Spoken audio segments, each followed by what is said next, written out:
എല്ലാവർക്കും turn to success PSCയുടെ പുതിയൊരു വീഡിയോയിലേക്ക് സ്വാഗതം. നമ്മൾ കറണ്ട് അഫെയർ സീരീസിലെ 7ാമത്തെ വീഡിയോ ആണിത്. അപ്പോൾ 7 വീഡിയോകൾ നമ്മൾ പ്രധാനപ്പെട്ട sure shot current affairs topic wise ആണ് ഡിസ്കസ് ചെയ്തത്. പ്രധാനപ്പെട്ട ഒരുപാട് ടോപ്പിക്കുകൾ നമ്മൾ ഡിസ്കസ് ചെയ്തിട്ടുണ്ട്. ഇതിന് മുമ്പുള്ള വീഡിയോസ് കാണാത്തവർ ASM എക്സാമിന് പോകുന്നതിന് മുമ്പ് നിർബന്ധമായിട്ടും കാണാം. ഇമ്പോർട്ടൻ്റ് ആയ ടോപ്പിക്കാണ്. അപ്പോൾ നമുക്ക് നേരെ എന്ത് ചെയ്യുക, ഈ വീഡിയോയിലോട്ട് പോകാം. ഇത് കഴിഞ്ഞ സിവിൽ പോലീസ് ഓഫീസർ എക്സാമിന് ചോദിച്ചൊരു ക്വസ്റ്റ്യൻ ആണ്. ഇന്ത്യൻ വുമൺസ് പ്രീമിയർ ലീഗ് അല്ലെ WPL എന്ന് പറയും. ഇന്ത്യൻ വുമൺസ് പ്രീമിയർ ലീഗിൽ ഒരു മത്സരത്തിൽ 5 വിക്കറ്റ് സ്വന്തമാക്കിയ ഇന്ത്യൻ താരമാത ആരാണ്? ഇതായിരുന്നു ക്വസ്റ്റ്യൻ. അപ്പോൾ ഈ ഒരു ക്വസ്റ്റ്യനിൽ ലോജിക്ക് ഉള്ളവർക്ക് മേ ബി ആൻസർ ചെയ്യാൻ കുറച്ചും കൂടി ഈസി ആയിരിക്കും തോന്നുന്നു എനിക്ക്. കാരണം ഈ ഓപ്ഷനിൽ 5 വിക്കറ്റ് എന്ന് പറയുമ്പോൾ നമുക്കറിയാം എന്താണ് വിക്കറ്റ് എന്ന് പറഞ്ഞാൽ പൊതുവെ ഒരു ബൗളർ ആവാനാണ് സാധ്യത കൂടുതൽ. ഇതിൽ സ്മൃതി മന്ദാന എന്ന് പറഞ്ഞാൽ ഇന്ത്യൻ്റെ ഓപ്പണിംഗ് ബാറ്ററാണ്. അതുപോലെ ഹർമൻപ്രീത് കൗർ എന്ന് പറഞ്ഞാൽ ഒരു പ്രധാനമായിട്ടും എന്താണ് ബാറ്റിംഗ് ആണ്, ഓൾറൗണ്ടർ ആണെങ്കിൽ പ്രധാനമായിട്ടും ബാറ്റ്സ്മാൻ. ഇന്ത്യൻ ടീമിൻ്റെ ക്യാപ്റ്റനാണ് ഹർമൻപ്രീത് കൗർ, ഇന്ത്യൻ വനിതാ ക്രിക്കറ്റ് ടീമിൻ്റെ അല്ലേ. അപ്പോൾ ഈ രണ്ടാൾക്കാരാവാനുള്ള സാധ്യത കുറവാണ്. പിന്നെ ആശാ ശോഭന, മിന്നുമണി രണ്ടുപേരും മലയാളികളാണ്. ആ മലയാളികളുടെ പ്രത്യേകതകൾ നമ്മൾ എടുത്ത് പഠിക്കണം, അവരുടെ ടീമൊക്കെ എടുത്ത് പഠിക്കണം IPLിലേക്ക്. അപ്പോൾ അതുകൊണ്ട് തന്നെ ഇതിൽ ഉത്തരം വരുന്ന ഏതാണ്? ആശാ ശോഭനയാണ്. ഏതാണ്? ആശാ ശോഭനയാണ്, ഒന്ന് ഓർത്തിരിക്കുക. അപ്പോൾ അതുകൊണ്ട് തന്നെ നമുക്ക് ഇങ്ങനൊരു ക്വസ്റ്റ്യൻ കഴിഞ്ഞ എക്സാമിന് ചോദിച്ചാണ്. അതുകൊണ്ട് നമുക്ക് എന്ത് ചെയ്യാം, വനിതാ പ്രീമിയർ ലീഗ് അല്ലേ, നമ്മൾ already IPL Indian premier league, men's league നമ്മൾ ഓൾറെഡി പഠിച്ചായിരുന്നു ഡീറ്റെയിൽ ആയിട്ട്. അതുപോലെ തന്നെ ഇന്ത്യൻ വുമൺസ് പ്രീമിയർ ലീഗുമായിട്ട് ബന്ധപ്പെട്ട കാര്യങ്ങൾ നമ്മൾ എന്ത് ചെയ്യുക, നോക്കി വെക്കുക, ഇമ്പോർട്ടൻ്റ് ആണ്. അപ്പോൾ നമ്മളറിയാം വനിതാ പ്രീമിയർ ലീഗ് ക്രിക്കറ്റുമായിട്ട് ബന്ധപ്പെട്ടാണ് അല്ലേ. അതിൽ ഇതിൻ്റെ സംഘാടക ആരാണ്? BCCI ആണ്, ഇന്ത്യൻ ക്രിക്കറ്റ് കൺട്രോൾ ബോർഡ് അല്ലേ, board of control of cricket in India അല്ലേ. അതായത് ഇന്ത്യൻ ക്രിക്കറ്റ് കൺട്രോൾ ബോർഡാണ് ഇത്. ഇതിൻ്റെ സംഘാടകർ 5 ഫ്രാഞ്ചൈസികളാണ് എന്ത് ചെയ്യുന്നത്, ഈ ടൂർണമെൻറ്റിൽ മത്സരിക്കുന്നത്. എത്ര ടീമുകളാണുള്ളത്? 5 ടീമുകളാണ്. ഓക്കെ, അതിൽ 2025 വിന്നറായത് ആരാണ്? മുംബൈ ഇന്ത്യൻസ് ആണ്. ആരാണ് 2025 വനിതാ പ്രീമിയർ ലീഗ് കിരീടം നേടിയവരാണ്? മുംബൈ ഇന്ത്യൻസ് ആണ് അല്ലേ.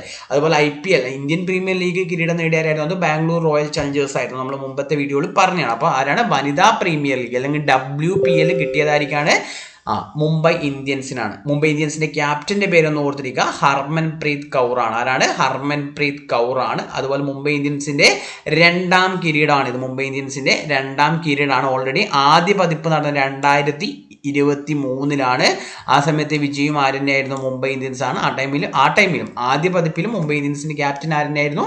നിലവിൽ ഇന്ത്യൻ ടീമിന്റെ ക്യാപ്റ്റൻ ആയിട്ടുള്ള, ഇന്ത്യൻ വനിതാ ടീമിന്റെ ക്യാപ്റ്റൻ ആയിട്ടുള്ള ഹർമൻപ്രീത് കൗർ ആണ്. ആരാണ്? ഹർമൻപ്രീത് കൗർ ആണ് അല്ലെ. ഹർമൻപ്രീത് സിംഗ് ആരാണ്? ഇന്ത്യൻ ഹോക്കി ടീമിന്റെ ക്യാപ്റ്റനാണ്. നമ്മൾ ഇന്നലെ ചെയ്ത വീഡിയോയിലും പറഞ്ഞിരുന്നത്. ഓക്കെ, അതുപോലെ തന്നെ ഇപ്പോൾ ഏത് ടൂർണമെന്റ് പഠിക്കുമ്പോൾ ആ ഫൈനൽ മത്സരത്തിൽ ആ സ്കോർ നമ്മളൊന്ന് പഠിച്ചു നോക്കുന്ന നല്ലതാണ്. അതായത് ഡൽഹി ക്യാപിറ്റൽസിനെ 8 റൺസിനാണ് ആര് പരാജയപ്പെടുത്തുന്നത്? ഡൽഹി ക്യാപിറ്റലിനെ 8 റൺസിനാണ് ആര് പരാജയപ്പെടുത്തുന്നത്? മുംബൈ ഇന്ത്യൻസ് പരാജയപ്പെടുത്തിയിട്ട് മുംബൈ ഇന്ത്യൻസ് എന്ത് നേടുന്നത്? കിരീടം നേടുന്നതൊന്ന് ഓർത്തിരിക്കാം. ഓൾറെഡി പറഞ്ഞു ആദ്യ പതിപ്പ് 2003 വിജയ് മുംബൈ ഇന്ത്യൻസ് ആയിരുന്നു. 2ാം സീസണിൽ. അപ്പോൾ ഇപ്രാവശ്യം എത്രാമത്തെയാണ്? 3ാമത്തെയാണ്. അപ്പോൾ 2ാം സീസൺ ഒന്ന് പഠിച്ചു നോക്കുക. വിജയ് ആരായിരുന്നു? റോയൽ ചലഞ്ചേഴ്സ് ബാംഗ്ലൂർ ആയിരുന്നു അല്ലേ. റോയൽ ചലഞ്ചേഴ്സ് ബാംഗ്ലൂരിന്റെ ക്യാപ്റ്റൻ ആരാണ്? സ്മൃതി മന്ദാനയാണ് അല്ലെ. സ്മൃതി മന്ദാന അതായത് 3 ഫോർമാറ്റിലും സെഞ്ചുറി നേടിയ അല്ലെ, 3 ഫോർമാറ്റിലും അതായത് ടെസ്റ്റ്, T20, ഏകദിനം 3 ഫോർമാറ്റിലും സെഞ്ചുറി നേടിയ ആദ്യത്തെ ഇന്ത്യൻ വനിതാ ക്രിക്കറ്റ് താരമാണ് ആര്? സ്മൃതി മന്ദാന അല്ലെ. അതുപോലെ തന്നെ എന്താണ് പുരുഷ താരമാരാണ്? സുരേഷ് റൈനയാണ്. ആരാണ് പുരുഷ താരം? സുരേഷ് റൈനയാണ്. നമ്മൾ ഓൾറെഡി പറഞ്ഞു ഈ ടൂർണമെന്റിൽ 5 ഫ്രാഞ്ചൈസികളാണ് മത്സരിക്കുന്നത്. അപ്പോൾ ഫ്രാഞ്ചൈസികളുടെ പേരുകളൊന്നും ഓർത്തിരിക്കുക. Delhi Capitals, Gujarat giants, UP warriors, Mumbai Indians, royal Challengers Bangalore. ആ പേരുകൾ ചിലപ്പോൾ ഉൾപ്പെടാത്തത് ഏതെന്നൊക്കെ പറഞ്ഞ് നമ്മളോട് PSC ചോദിക്കാം. ഓക്കെ, അതുപോലെ ടൂർണമെന്റിൽ ഏറ്റവും കൂടുതൽ റൺസ് നേടിയത് നാറ്റ്സ്കൈവർ ബ്രണ്ട് ആണ് അല്ലെ. നാറ്റ്സ്കൈവർ ബ്രണ്ട് ആണ് മുംബൈ ഇന്ത്യൻസിന്റെ. അതുപോലെ 2ാമത് എലൈസ പെരിയാണ് റോയൽ ചലഞ്ചേഴ്സ് ബാംഗ്ലൂരിന്റെ അല്ലെ. അതുപോലെ തന്നെ കൂടുതൽ വിക്കറ്റ് ആരാണ്? അമേലിയ കെർ ആണ്. അമേലിയ കെർ നമ്മൾ ഇന്നലത്തെ വീഡിയോ ഡിസ്കസ് ചെയ്തില്ല. ആരാണ് അമേലിയ കെറിന്റെ പ്രത്യേകത? ന്യൂസിലാൻഡ് താരമാണ് അല്ലെ. അതായത് 2024 ICC woman cricketer of the year പുരസ്കാരം കിട്ടിയ ആളാണ് ആര്? അമേലിയ കെർ അല്ലെ. ഓൾറൗണ്ടർ ആയിട്ടുള്ള അമേലിയ കെർ അല്ലെ. അതേ മുംബൈ ഇന്ത്യൻസിന് അമേലിയ കെർ 18 വിക്കറ്റാണ്. അതുപോലെ ഹെയ്ലി മാത്യൂസ് വെസ്റ്റ് ഇൻഡീസ് താരമാണ് 18 വിക്കറ്റ്. മുംബൈ ഇന്ത്യൻസ് ആണ്. രണ്ടുപേരും മുംബൈ ഇന്ത്യൻസ് ആണ്. അപ്പോൾ നമുക്കറിയാം ഏറ്റവും കൂടുതൽ റൺസ് നേടുന്ന വ്യക്തിക്ക് കൊടുക്കുന്ന പുരസ്കാരമാണ് ഇത് ഓറഞ്ച് ക്യാപ്പ്. ഓറഞ്ച് ക്യാപ്പ് അതാരാണ്? നാറ്റ്സ്കൈവർ ബ്രണ്ട് ആണ്. ആർക്കാണ് കിട്ടിയത്? നാറ്റ്സ്കൈവർ ബ്രണ്ട് ആണ്. IPL ആയിരിക്കായിരുന്നു കിട്ടിയത്? IPL ആയിരിക്കായിരുന്നു സായ് സുദർശൻ ആണ് അല്ലെ. ഗുജറാത്ത് ടൈറ്റൻസിന്റെ സായ് സുദർശൻ ആയിരുന്നു. അതുപോലെ പർപ്പിൾ ക്യാപ്പ് അല്ലെ, വുമൺ പ്രീമിയർ ലീഗിൽ പർപ്പിൾ ക്യാപ്പ് വിന്നർ ആരാണ്? അമേലിയ കെർ ആണ്. 18 വിക്കറ്റ് നേടിയ അമേലിയ കെർ ആണ്. അതുപോലെ ഇതിൽ IPL ആരായിരുന്നു? പ്രസീദ് കൃഷ്ണയായിരുന്നു. ആരായിരുന്നു? പ്രസീദ് കൃഷ്ണയായിരുന്നു എന്ന് ഓർത്തിരിക്കുക. ഓക്കെ, അതുപോലെ ഏറ്റവും ഇമ്പോർട്ടൻ്റ് ആണ് ഈ വനിതാ പ്രീമിയർ ലീഗിലെ മലയാളികൾ. ഇമ്പോർട്ടൻ്റ് ആണ്, ഓൾറെഡി എക്സാമിനൊക്കെ ചോദിച്ചിട്ടുള്ളതാണ്. അതുകൊണ്ട് ഈ പേരുകളൊന്ന് പഠിച്ചു നോക്കുക. മലയാളികളിൽ ഒന്നെന്താണ്? മിന്നു മണിയാണ്. അതായത് മിന്നു മണിയാണ്. ഡൽഹി ക്യാപിറ്റൽസ് താരമാണ് ആര്? മിന്നു മണി. വയനാട് സ്വദേശിയാണ്. അതുപോലെ തന്നെ വനിതാ IPL കളിക്കുന്ന ആദ്യ മലയാളി താരമായിരുന്നു ആര്? മിന്നു മണി അല്ലേ. അതുപോലെ തന്നെ ദേശീയ ടീമിനായി കളിച്ച, ഇതും ഇമ്പോർട്ടൻ്റ് ആണ്, ദേശീയ ടീമിനായി കളിച്ച ആദ്യ മലയാളി വനിത കൂടിയാണ് ആര്? വനിത കൂടിയാണ് ആര്? മിന്നു മണി അല്ലെ. ഓൾറൗണ്ടറാണ് ആള്. അതായത് ബോളും ബാറ്റും അല്ലെ, അതിനെയാണ് നമ്മൾ ഓൾറൗണ്ടർ എന്ന് പറയാം അല്ലെ. സ്വന്തം ജില്ലയായ വയനാട്ടിലെ മാനന്തവാടി പഞ്ചായത്തിലെ തലശ്ശേരി വള്ളിയൂർക്കാവ് ജംഗ്ഷന് ഈ പറഞ്ഞ ഈ ദേശീയ ടീമിലേക്ക് എത്തിക്കൊണ്ട് തന്നെ എന്ത് ചെയ്തു? ആദരസൂചകമായിട്ട് മിന്നുവിന്റെ പേര് നൽകിയിരിക്കുന്നത്. ഒന്ന് ഓർത്തിരിക്കുക. എവിടെയാണ്? വള്ളിയൂർക്കാവ്, തലശ്ശേരി വള്ളിയൂർക്കാവ് ജംഗ്ഷന് എന്താണ്? മാനന്തവാടി പഞ്ചായത്തിൽ അല്ലെ, എന്താണ്? മിന്നുവിന്റെ പേര് നൽകിയിട്ടുണ്ട്. അതൊന്ന് ഓർത്തിരിക്കുക. ഓക്കെ. അതുപോലെ തന്നെ സജന സജീവൻ അടുത്ത ആളാണ് ആര്? സജീവൻ ഇന്ത്യൻ ദേശീയ ടീമിനൊക്കെ വേണ്ടി കളിച്ച ആരാണ്? സജന സജീവൻ. വയനാട് സ്വദേശിയാണ്, ഓൾറൗണ്ടറാണ്. IPL ക്ലബ്ബ് ഒന്ന് ഓർത്തിരിക്കുക, മുംബൈ ഇന്ത്യൻസ് ആണ്. IPL ടീം ഏതാണ്? മുംബൈ ഇന്ത്യൻസ് ആണ്. Okay. Asha Sobhana Royal Challengers Bangalore ആണ്. തിരുവനന്തപുരം സ്വദേശിയാണ്. അപ്പോൾ ഇതൊന്നും ഓർത്തിരിക്കുക. മിന്നു മണി ഡൽഹി ക്യാപിറ്റൽ ആണ്. സജന സജീവൻ മുംബൈ ഇന്ത്യൻസ് ആണ്. അതുപോലെ ആശാ ശോഭന ഏതാണ്? റോയൽ ചലഞ്ചേഴ്സ് ബാംഗ്ലൂർ ആണ്. അപ്പോൾ മിന്നു മണി പഠിക്കുമ്പോൾ ഓർത്തിരിക്കുക, വനിതാ IPL കളിച്ച ആദ്യ മലയാളി താരം, ദേശീയ ടീമിനായി കളിച്ച ആദ്യ മലയാളി വനിത, രണ്ടും ആരാണ്? മിന്നു മണിയാണ്. ഓർത്തിരിക്കുക. ഓക്കെ. അടുത്തൊരു ഇമ്പോർട്ടൻ്റ് കാര്യം, ആക്ച്വലി ഈ ഒരു വീഡിയോ ചെയ്യാനുള്ള കാരണം ഇത് തന്നെയാണ്. നമുക്കറിയാം ഓഗസ്റ്റ് 2-ാം തീയതി 9-ാം തീയതി ആയിട്ട് ASMന്റെ എക്സാം നടക്കുന്നുണ്ട്. അപ്പോൾ നിങ്ങൾക്ക് നന്നായിട്ട് പഠിക്കുന്നുണ്ട് എന്ന് വിശ്വസിക്കുന്നു. അപ്പോൾ അത് നമ്മൾ പഠിക്കുന്ന കാര്യം ടെസ്റ്റ് ചെയ്യാൻ വേണ്ടിയിട്ട് നമ്മളൊരു അസിസ്റ്റൻറ്റ് സെയിൽസ്മാൻ്റെ ഒരു മോഡൽ എക്സാം നമ്മൾ നടത്താൻ വേണ്ടി ഉദ്ദേശിക്കുന്നുണ്ട്. അതായത് 100 മാർക്കിൻ്റെ ഒരു PSC എക്സാം പോലെ തന്നെ ഒരു 100 മാർക്കിൻ്റെ മോഡൽ എക്സാം ആണ്. അതിൻ്റെ അതേ സിലബസിൽ നടത്തുന്ന PSC അതേ പാറ്റേണുള്ള ക്വസ്റ്റ്യൻസ് ആയിരിക്കും ഉണ്ടാവുക. 1.5 മണിക്കൂറായിരിക്കും നോർമൽ ടൈം അല്ലേ. നമ്മൾ നോർമൽ എക്സാം ടൈം എത്രയാണ്? 1.5 മണിക്കൂറാണ്. അപ്പോൾ നിങ്ങൾക്കൊരു ഈ മെയിൻ എക്സാം എഴുതുന്നതിന് മുമ്പ് നിങ്ങൾക്കൊരു പ്രാക്ടീസ് എക്സാം കൂടിയാണിത്. അത് നമ്മൾ ടെലിഗ്രാം ചാനലിൽ അതിൻ്റെ ക്വസ്റ്റ്യൻസും കാര്യങ്ങളൊക്കെ ഷെയർ ചെയ്യും. നമ്മൾ യൂട്യൂബ് ആകുമ്പോൾ ഭയങ്കര ദൈർഘ്യം വരുന്നതുകൊണ്ടാണ് നമ്മളത് ടെലിഗ്രാം ചാനലിൽ OMR ഷീറ്റിൽ തന്നെ നിങ്ങൾ എക്സാം എഴുതുക. അപ്പോൾ ആ എക്സാം എഴുതാൻ താല്പര്യമുള്ള ആൾക്കാർ ആ എക്സാമിൻ്റെ ക്വസ്റ്റ്യൻസിന് വേണ്ടിയിട്ട് എന്ത് ചെയ്യുക? നമ്മൾ ടെലിഗ്രാം ചാനലിൽ എന്ത് ചെയ്യുക? ജോയിൻ ചെയ്യുക. നിങ്ങൾ പെട്ടെന്ന് തന്നെ ജോയിൻ ചെയ്യുക. മോസ്റ്റ് പ്രോബബ്ലി വ്യാഴാഴ്ച ആയിരിക്കും എക്സാം ഉണ്ടാവുക. ആ ഒരു ഇൻഫർമേഷൻ നിങ്ങൾക്ക് തരാൻ വേണ്ടിയിട്ടാണ് ആക്ച്വലി ഇന്ന് തന്നെ ഈ ഒരു വീഡിയോ ചെയ്തത്. അതാണ് നമ്മൾ എത്ര പഠിച്ചാലും നമ്മൾ പ്രാക്ടീസ് ചെയ്യാന്നുള്ള കാര്യം ഇമ്പോർട്ടൻ്റ് ആണ് അല്ലേ. മോഡൽ എക്സാം എന്ന് പറഞ്ഞാൽ പ്രാക്ടീസ് ചെയ്യാനുള്ള ഒരു അവസരമാണ്. ടൈം മാനേജ് ചെയ്ത് ആൻസർ ചെയ്യാന്നുള്ള കാര്യമാണ്. അപ്പോൾ അതുകൊണ്ട് എന്ത് ചെയ്യുക? താല്പര്യമുള്ള ആൾക്കാർ എന്ത് ചെയ്യുക? ടെലിഗ്രാം ചാനൽ എന്ത് ചെയ്യുക? ജോയിൻ ചെയ്യുക. ഓക്കെ. ടെലിഗ്രാം ചാനൽ ലിങ്ക് ഇതിൻ്റെ കമൻറ്റ് ബോക്സിലും അതുപോലെ തന്നെ ചാനലിൻ്റെ ഡിസ്ക്രിപ്ഷൻ ബോക്സിലും എന്ത് ചെയ്തിട്ടുണ്ട്? പിൻ ചെയ്തിട്ടുണ്ട്. അതുപോലെ ഈ വീഡിയോൻ്റെ ഡിസ്ക്രിപ്ഷനും ഇതിൻ്റെ ഈ പറഞ്ഞ ചാനൽ ലിങ്ക് പിൻ ചെയ്തിട്ടുണ്ട്. ഇല്ലാന്നുണ്ടെങ്കിൽ ചാനലിൻ്റെ പേര് ഓടിക്കൊണ്ട് ടേൺ ടു സക്സസ് എന്നാണ് ചാനലിൻ്റെ പേര്. അതൊന്ന് ടെലിഗ്രാമിൽ സെർച്ച് ചെയ്താൽ നിങ്ങൾക്ക് എന്ത് ചെയ്യാൻ പറ്റും? ചാനലിൽ ജോയിൻ ചെയ്യാൻ പറ്റും. ഓക്കെ. നെക്സ്റ്റ് നമുക്ക് നേരെ അടുത്ത ക്വസ്റ്റ്യനിലോട്ട് പോവാം. അടുത്ത പൊതുവെ PSC സ്ഥിരമായിട്ട് ചോദിക്കുന്ന ഒരു ഏരിയ ഓഫ് ക്വസ്റ്റ്യൻ ആണ് കേരള സാഹിത്യ അക്കാദമി പുരസ്കാരം അല്ലേ. അപ്പോൾ റീസെൻ്റ് ആയിട്ടാണ് കേരള സാഹിത്യ അക്കാദമി 2024 പുരസ്കാരങ്ങൾ എന്ത് ചെയ്ത് പ്രഖ്യാപിച്ചത്. ഓക്കെ. അപ്പോൾ അതുമായി ബന്ധപ്പെട്ട് പൊതുവേ ചോദിക്കുക. ചിലപ്പോൾ ആരൊക്കെയാണെന്ന് ചോദിക്കും. പൊതുവേ ഈ കൃതികൾ തന്നിട്ട് ഇത് ആരുടെ കൃതിയാണെന്നൊക്കെ ആയിരിക്കും PSC ചോദിക്കുക. അപ്പോൾ ഇതിൽ ഓരോ പോയിന്റുകളും ഇമ്പോർട്ടൻ്റ് ആണ്. ഇതിലൊന്നും മിസ് ചെയ്യാനില്ല, എല്ലാം പഠിക്കേണ്ടതാണ്. ഓക്കെ. അപ്പോൾ എന്താണ്? അപ്പോൾ ആദ്യം തന്നെ നമ്മൾ പഠിക്കുക 2024 കേരള സാഹിത്യ അക്കാദമിയുടെ വിശിഷ്ടാംഗത്വം നേടിയവരാരൊക്കെയെന്ന് വെച്ചാലാണ് KV രാമകൃഷ്ണനും ഏഴാച്ചേരി രാമചന്ദ്രനുമാണ്. KV രാമകൃഷ്ണനും ഏഴാച്ചേരി രാമചന്ദ്രനുമാണോ എന്ന് ഓർത്തിരിക്കുക. അതുപോലെ മികച്ച കവിത കേരള സാഹിത്യ അക്കാദമി 2024 പുരസ്കാരമാണ് പറയുന്നത്. മികച്ച കവിത ഏതായിരുന്നു? അനിതാ തമ്പിക്കാണ്. ആർക്കാ പുരസ്കാരം കിട്ടിയ? അനിതാ തമ്പിയുടെ മുരിങ്ങവാഴ കറിവേപ്പ് എന്ന് പറഞ്ഞ കവിതയ്ക്കാണ്. മികച്ച നോവൽ GR ഇന്ദുഗോപനാണ്. മികച്ച നോവലിന് പുരസ്കാരം ലഭിച്ചായിരിക്കാണ് GR ഇന്ദുഗോപന്റെ ഏതാണ്? ആനോ.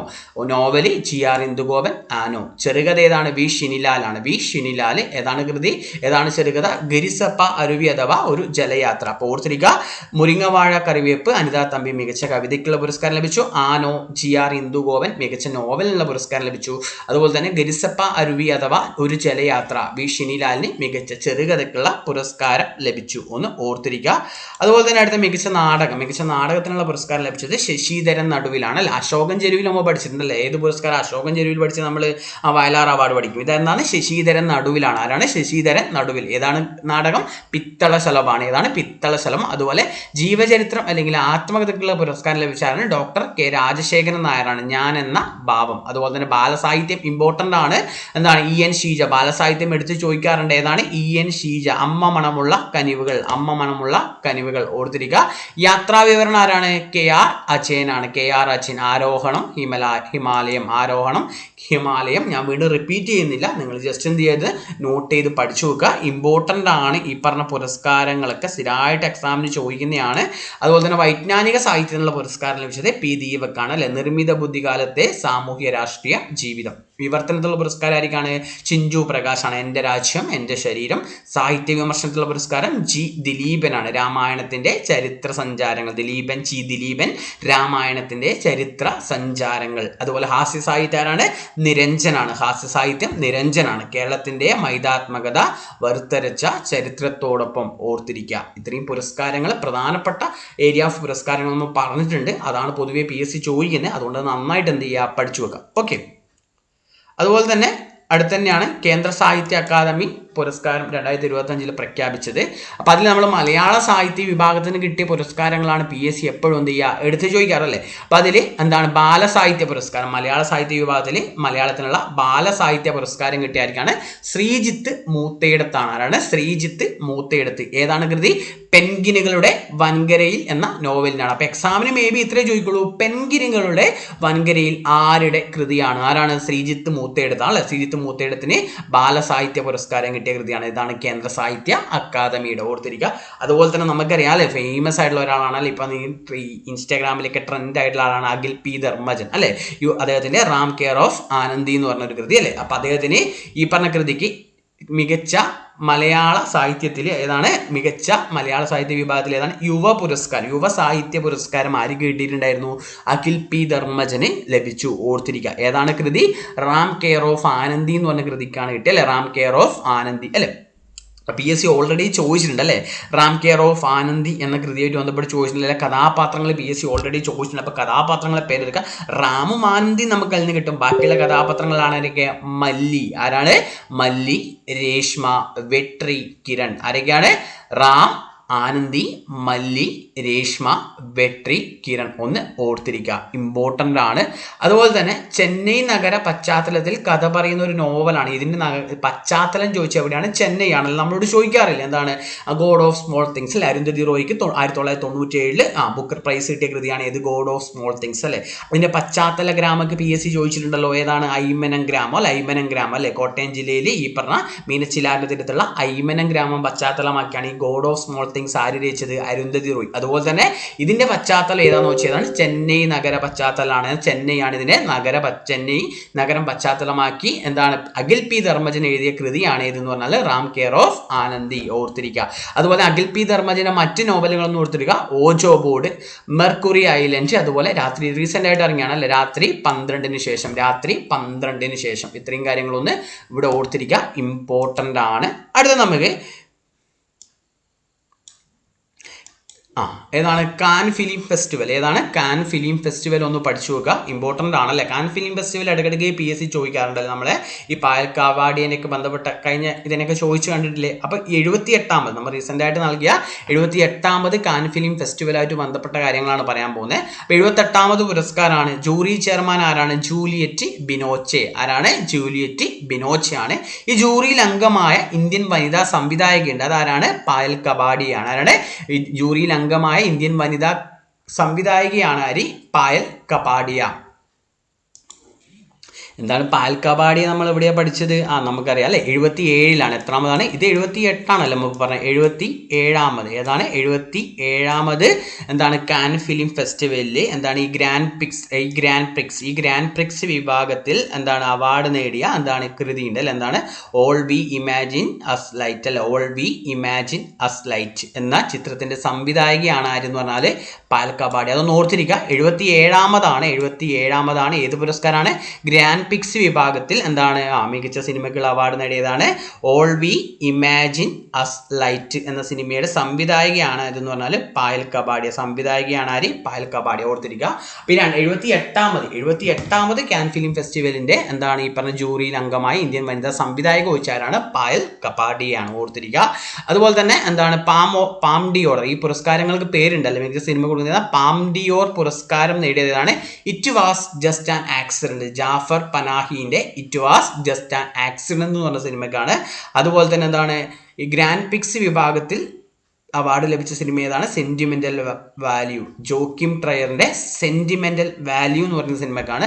അതുപോലെ മികച്ച സംവിധായകനുള്ള പുരസ്കാരം ലഭിച്ചത് ക്ലബർ മെൻഡോണ ഫിൽഹോ. ഏതാ സിനിമ? ദി സീക്രട്ട് ഏജന്റ് ആണ്. ഏതാണ്? The Secret agent.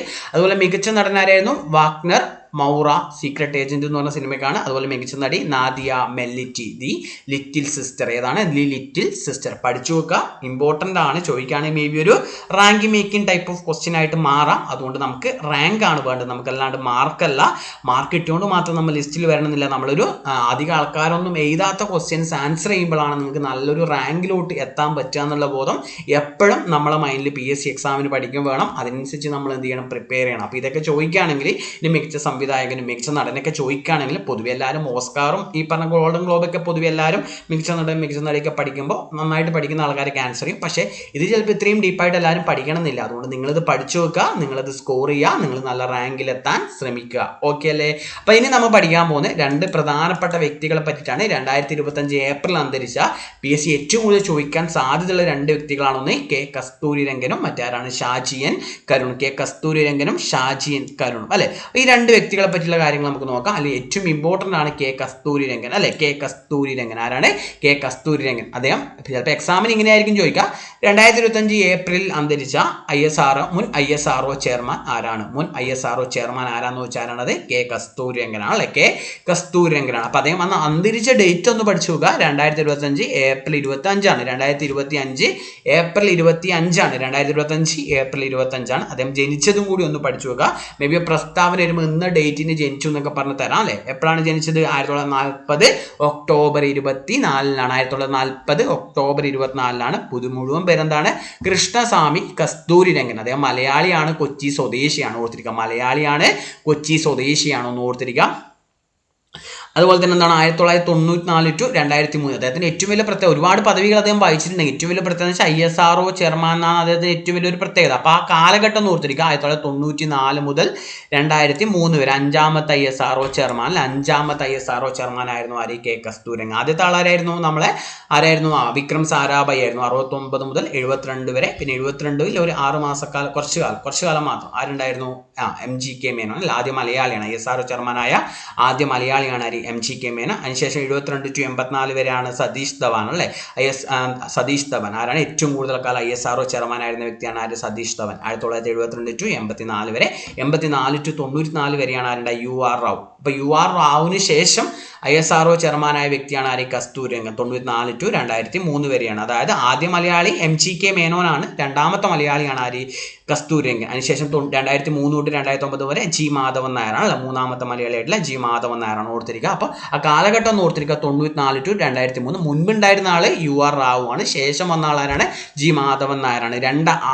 5ാമത്തെ ചെയർമാനാണ്. 2ാമത്തെ മലയാളിയാണ്, മറക്കരുത്. ഓക്കെ, 2ാമത്തെ മലയാളിയാണ്. അതുപോലെ തന്നെ അദ്ദേഹം വഹിച്ച പ്രധാനപ്പെട്ട കുറച്ച് പദവികളുണ്ട്.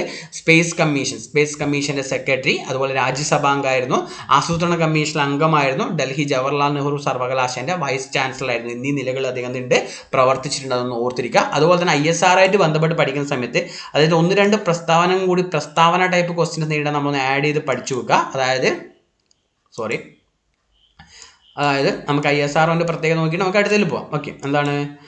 PSLV അല്ലേ, പോളാർ സാറ്റലൈറ്റ് ലോഞ്ച് വെഹിക്കിളും ജിയോ സിങ്ക്രണസ് സാറ്റലൈറ്റ് വെഹിക്കിളും അല്ലേ. ഈ പറഞ്ഞ ഇത് രണ്ടുമായിട്ട് ബന്ധപ്പെട്ട ഉൾപ്പെടെയുള്ള ദൗത്യങ്ങൾക്ക് PSLV GSLV ദൗത്യങ്ങൾക്ക് ചുക്കാൻ പിടിച്ചതാരാണ്? കെ കസ്തൂരിരംഗൻ. അതിൻ്റെ ഈ ഒരു സ്ഥാനത്ത് ഇരുന്ന സമയത്താണ്. അതുപോലെ തന്നെ റിമോട്ട് സെൻസിങ് ഉപഗ്രഹങ്ങളായിട്ടുള്ള IRS-1C 1D അല്ലെ, വാർത്താവിനിമയത്തിനായുള്ള 2ഉം 3ഉം തലമുറയിലെ ഇൻസാറ്റ് ഉപഗ്രഹങ്ങൾ എന്നിവയുടെ വിക്ഷേപണവും അദ്ദേഹത്തിന്റെ നേതൃത്വത്തിലായിരുന്നു നടന്നത്. അതൊന്നും ഓർത്തിരിക്കുക. അതുപോലെ തന്നെ ഏറ്റവും ഇമ്പോർട്ടൻ്റ് ആണ് എന്താണ്? ഈ പറഞ്ഞ എന്താണ് പരീക്ഷണ സാറ്റലൈറ്റുകളായിട്ടുള്ള ഭൗമ നിരീക്ഷണ പരീക്ഷണ സാറ്റലൈറ്റുകളായിട്ടുള്ള ഭാസ്കര 1, ഭാസ്കര 2 എന്നീ ഉപഗ്രഹങ്ങളുടെ പ്രൊജക്ട് ഡയറക്ടർ ISRO ചെയർമാൻ അല്ല. ഈ ഭാസ്കര 1 1979 വിക്ഷേപിക്കുന്നത് അല്ലേ. ആ സമയത്ത് ഭാസ്കര 1 ഭാസ്കര 2 എന്നീ പ്രൊജക്ട് ഡയറക്ടർ ആയിരുന്നു ആര്, നമ്മുടെ കസ്തൂരി രംഗൻ. ഓർത്തിരിക്കുക, project Bhaskara 1 Bhaskara 2 project director ആയിരുന്നു ആര് കെ കസ്തൂരി രംഗൻ. അതുപോലെ സ്പേസ് കമ്മീഷൻ ചെയർമാൻ അല്ലെ. അതുപോലെ തന്നെ ബഹിരാകാശ വകുപ്പ് സെക്രട്ടറി എന്നീ പദവികളൊക്കെ ആര് വഹിച്ചിട്ടുണ്ട്?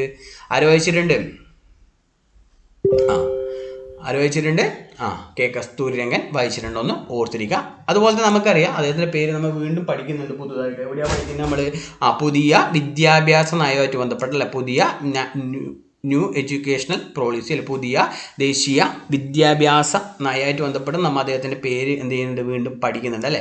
അപ്പോൾ അതായത് 2020 ദേശീയ national education policy, 2020 national education policy വിദ്യാഭ്യാസ നയത്തിന് മേൽനോട്ടം വെച്ച രൂപീകരിച്ച കമ്മിറ്റിയുടെ അധ്യക്ഷനായിരുന്നു ആരെന്ന് പറഞ്ഞാൽ കെ കസ്തൂരി രംഗൻ. ചെയർമാൻ കസ്തൂരി രംഗനായിരുന്നു. ചെയർമാൻ ഉൾപ്പെടെ 9 അംഗങ്ങളാണ് അതിലുണ്ടായിരുന്നത്. കമ്മിറ്റി രൂപീകരിച്ചത് 2017 ജൂണിലാണ്. സ്വതന്ത്ര ഇന്ത്യയിലെ മൂന്നാമത്തെ വിദ്യാഭ്യാസ നയമാണ് 1968, 1986, 2068 തിരിച്ചിട്ട 86, പിന്നെ 2020 സ്വതന്ത്ര ഇന്ത്യയിലെ മൂന്നാമത്തെ വിദ്യാഭ്യാസ നയമാണ് അല്ലേ. അപ്പോൾ ഇതിൽ പറയുന്നത് എന്താണ്? ഏത് മോഡലാണ്? 5+3+3+4, 5+3+3+4 ആണ് അല്ലേ. അതുപോലെ തന്നെ 2003 to 2009 വരെ അദ്ദേഹം എന്തായിരുന്നു? രാജ്യസഭാ അംഗമായിരുന്നു. 2003 to 2009 വരെ രാജ്യസഭാ അംഗമാണ്. രാജ്യസഭാംഗമായ മലയാളികളിൽ ഉൾപ്പെടുന്ന വ്യക്തിയാണത്. നിലവിൽ രാജ്യസഭാംഗമായ മലയാളി എന്ന് വെച്ചാൽ ആരാണത്? അത് PT ഉഷയാണ് അല്ലെ. നോമിനേറ്റഡ് മെമ്പറും കൂടിയാണ് PT ഉഷ. അതൊന്ന് ഓർത്തിരിക്കുക. അതുപോലെ തന്നെ ഈ പറഞ്ഞ എല്ലാവരും, ഈ പറഞ്ഞ കസ്തൂരി രംഗനും നോമിനേറ്റഡ് മെമ്പറായിരുന്നു. ഈ പറഞ്ഞ നമ്മൾ നോമിനേറ്റഡ് മെമ്പേഴ്സൊക്കെ എടുത്ത് പഠിക്കുന്നുണ്ട് അല്ലേ.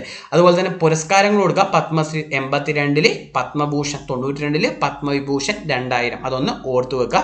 പിന്നെ നമ്മൾ കസ്തൂരി രംഗൻ്റെ പേര് പഠിച്ചിട്ടുള്ളത് എവിടെയാണ് നമ്മൾ കസ്തൂരി രംഗൻ്റെ പേര് പിന്നെ പഠിച്ചിട്ടുള്ളത്? നമ്മൾ ഈ പറഞ്ഞ പശ്ചിമഘട്ടമായിട്ട് ബന്ധപ്പെട്ട റിപ്പോർട്ട് പഠിക്കുമ്പോഴാണ് അല്ലേ.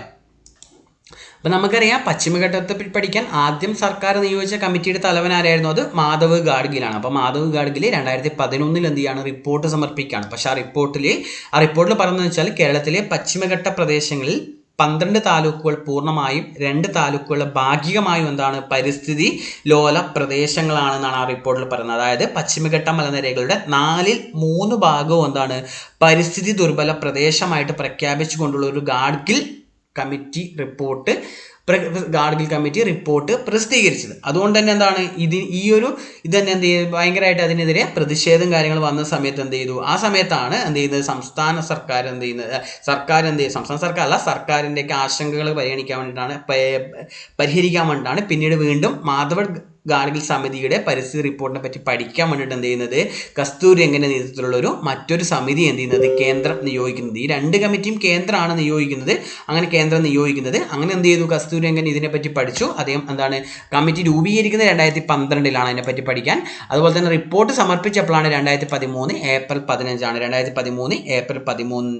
2013 ഏപ്രിൽ 15 ഏപ്രിൽ 15. അപ്പോൾ നേരത്തെ 3/4 ഭാഗം അല്ലെങ്കിൽ 12 താലൂക്കുകൾ പൂർണ്ണമായും 2 താലൂക്കുകൾ ഭാഗികമായും എന്ന് പറയുന്നതിന് പകരം ഇദ്ദേഹം കേരളത്തിലെ 123 വില്ലേജുകൾ, അതിൻ്റെ വില്ലേജുകളായിട്ട് തിരിച്ചിട്ട് 123 വില്ലേജ് 1, 2, 3 ഓർത്തിരിക്കുക. 123 വില്ലേജുകൾ പരിസ്ഥിതി ലോല പ്രദേശങ്ങളാണ്. PYQ ആണ്. എത്ര വില്ലേജുകളാണ് പരിസ്ഥിതി ലോല പ്രദേശം എന്നാണ് കസ്തൂരി രംഗൻ്റെ റിപ്പോർട്ട് പറയുന്നത്? 123 വില്ലേജുകളാണ്. അതായത് ഏകദേശം ഈ പറഞ്ഞ 37% പ്രദേശം മാത്രം എന്ത് ചെയ്യുന്നത്? ഈ പരിസ്ഥിതി ലോല പ്രദേശങ്ങളിൽ ഉൾപ്പെടുന്നതെന്നാണ് ആര് പറഞ്ഞത്?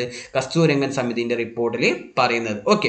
അതുപോലെ തന്നെ ഈ പറഞ്ഞ ഗാഡ്ഗിൽ കമ്മിറ്റി റിപ്പോർട്ടിനെ അപേക്ഷിച്ച് കുറച്ചും കൂടി ഈ സർക്കാരുകൾ, കേന്ദ്ര സംസ്ഥാന സർക്കാർ കുറച്ചും കൂടി ഇഷ്ടപ്പെട്ട അല്ലെങ്കിൽ പ്രിയപ്പെട്ട റിപ്പോർട്ടായിരുന്നു കസ്തൂരി രംഗൻ സമർപ്പിച്ചത്. ഓക്കെ. അതുപോലെ തന്നെ ഈ പറഞ്ഞ കാര്യങ്ങളും കൂടി കസ്തൂരി രംഗനുമായിട്ട് ബന്ധപ്പെട്ട് ഓർത്തിരിക്കുക. ഇമ്പോർട്ടൻ്റ് ആണ്, ഓരോ പോയിന്റുകൾ ഇമ്പോർട്ടൻ്റ് ആണ്. ഇപ്പോൾ മരിച്ചു കഴിഞ്ഞാൽ തന്നെ പ്രസ്താവന ടൈപ്പ് ക്വസ്റ്റ്യൻസ് ആണ് PSC പൊതുവെ ചോദിക്കുന്നത്. അപ്പോൾ ആ രീതിയിൽ തന്നെ നമ്മൾ എന്ത് ചെയ്യണം? പഠിച്ചു വെക്കണം.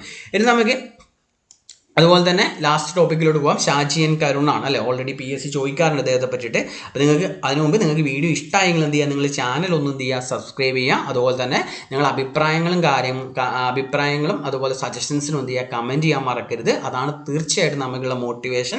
അതുപോലെ തന്നെ എക്സാമിൻ്റെ കാര്യം മറക്കണ്ട. ASMൻ്റെ എക്സാം, ഒരു മോഡൽ എക്സാം നമ്മൾ നടത്തേണ്ടത് 100 മാർക്കിന്. അതിന് താല്പര്യമുള്ളവർ എന്ത് ചെയ്യുക? ടെലിഗ്രാം ചാനൽ ജോയിൻ ചെയ്യുക. അതുമായിട്ട് ബന്ധപ്പെട്ട എന്തെങ്കിലും ഡൗട്ട്സും കാര്യങ്ങളുണ്ടെങ്കിൽ നിങ്ങൾ ഇതിൽ കമൻറ്റ് ചെയ്യുക. അതുപോലെ വീഡിയോ ആയിട്ട് ബന്ധപ്പെട്ട കമൻസുകൾ നിങ്ങൾ എന്ത് ചെയ്യുക? ഇതിൻ്റെ കമൻസ് സെക്ഷനിൽ ഇടുക. ഓക്കെ, അപ്പോൾ നമുക്ക് ലാസ്റ്റത്തെ ടോപ്പിക്കാണ് ഷാജി എൻ കരുൺ. ആരാണ് ഷാജി എൻ കരുൺ? അതും ഇങ്ങനെ തന്നെയായിരിക്കും ചോദിക്കുക. 2025 ഏപ്രിൽ അന്തരിച്ച പ്രശസ്ത മലയാള ചലച്ചിത്ര സംവിധായകനും ഛായാഗ്രഹനുമായ വ്യക്തി ആരാന്ന് ചോദിച്ചാൽ ആരാണ്? അത് ആരാണ്? ഷാജി എൻ കരുൺ ആണ് അല്ലേ. അപ്പോൾ അദ്ദേഹം അന്തരിച്ചത് 2025 ഏപ്രിൽ 28-നാണ്. അദ്ദേഹം ജനിച്ചത് 1952 ജനുവരി 1-ആണ്. ഓക്കെ, അപ്പോൾ അദ്ദേഹത്തിൻ്റെ വെച്ചാൽ മലയാള ചലച്ചിത്ര സംവിധായകൻ മാത്രമല്ല, അദ്ദേഹം ക്യാമറാമാനും കൂടിയായിരുന്നു. ആദ്യം ക്യാമറാമാൻ ആയിരുന്നു, അതുകൊണ്ടാണ് പിന്നീട് അദ്ദേഹം ചലച്ചിത്ര സംവിധായകൻ എന്ന നിലയിലേക്ക് വളർന്നു വരുന്നത്. ഓക്കെ, അപ്പോൾ അദ്ദേഹത്തിൻ്റെ പ്രധാനപ്പെട്ട സംവിധാനം ചെയ്ത പ്രധാനപ്പെട്ട സിനിമകൾ പഠിച്ചു നോക്കുക. പിറവി, സ്വം, വാനപ്രസ്ഥം, നിഷാദ്, കുട്ടിശ്രാങ്ക്, സോപാനം, ഓള്. അതിൽ പിറവിയൊക്കെ ഇമ്പോർട്ടൻ്റ് ആണ്. പിറവി, വാനപ്രസ്ഥം, കുട്ടിശ്രാങ്ക് ഒക്കെ ഇമ്പോർട്ടൻ്റ് സിനിമയാണ്, മറക്കരുത്. ഇമ്പോർട്ടൻ്റ് ആയിട്ട് പഠിച്ചു വെക്കുക. ചിലപ്പോൾ താഴെ പറയുന്നവയിൽ ഷാജി എൻ കരുണിൻ്റെ സിനിമകളിൽ ഉൾപ്പെടാത്തത് ഇതെന്നൊക്കെ ചോദിക്കാം, അതുകൊണ്ട് പഠിച്ചു വെക്കുക. അതുപോലെ ആദ്യം സംവിധാനം ചെയ്ത ചിത്രം ചോദിക്കുകയാണെങ്കിൽ ഏതാണ്? പിറവിയാണ്. അതുപോലെ MT വാസുദേവൻ നായർ ആദ്യ സിനിമ ഏതാണ്? നിർമ്മാലിയാണ് കേട്ടോ. MT വാസുദേവൻ നായർ സംവിധാനം ചെയ്ത ആദ്യ സിനിമ വെച്ചാൽ നിർമ്മാലിയാണ്.